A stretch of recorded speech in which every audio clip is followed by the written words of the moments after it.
Soviets were coming down the road. The change then to night bombing command to a gentleman called Air Marshal Harris. And Butch Harris was well-trained and well-proven bombing expert. He'd been doing an awful lot of the bombing training and fighting the desert sheiks and the like in the Middle East and in the Indian frontier. So he was quite experienced in that respect. The first thing they had to do was really get navigation from to people who could find targets. And this developed gradually over the war.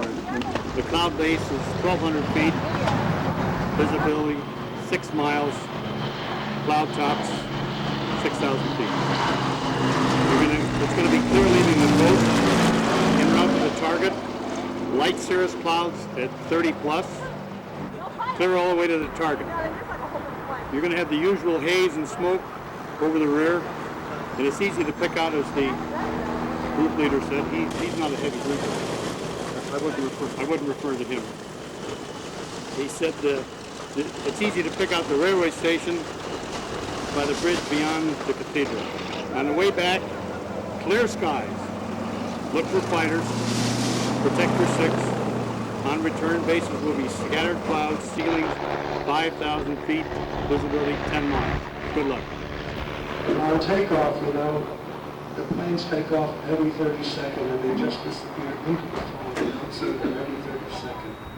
And there's about 7,000 to 8,000 feet of cloud cover that we have to climb through. So just try to picture about a maximum effort mission with 2,000 planes taking off from all over England, just going through this cloud cover. It takes about 7 minutes to go through it.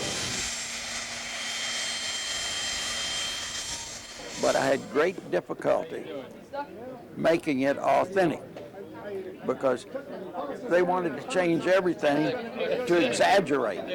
It didn't need any exaggeration. But here was one of the key things to me. In the back of this book, the book was finished. I had edited it, I guess, 10 times and made changes.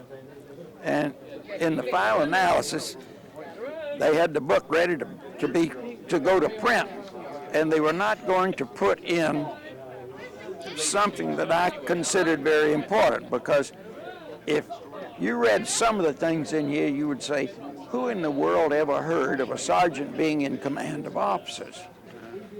And so I said, those orders have got to be in there because nobody in service would ever believe that. But back in the early days of War II, it happened. I said, okay, my contract says unless I approve the book, it won't be published. And they said, oh, it's too costly, we can't do it. And I said, well, then you can talk to Mr. F. Lee Bailey because he'll be calling you in a few minutes as soon as I let him know. And so they put the orders in the back of the book instead of wherever it ought to have been in the text. But there it is, in command. When I came out of the war, I was a prisoner of war, and when I came out of the war, they assigned me to right field in the flight test division. And I flew an awful lot of early airplanes, experimental stuff. I was at 42,000 feet when Chuck first went faster than sound, and I photographed him as he went by me, and he was the first picture we ever had of the shock waves. You get that big boom on the ground, but when he goes by you in flight, you can't even tell it. And I was sitting at 42,000 feet, 50 years later, and I was in an F-16 jet fighter, and Chuck went by me in an F-15 fighter at exactly the same moment of 50 years earlier. And then we both hung it up with the military jets.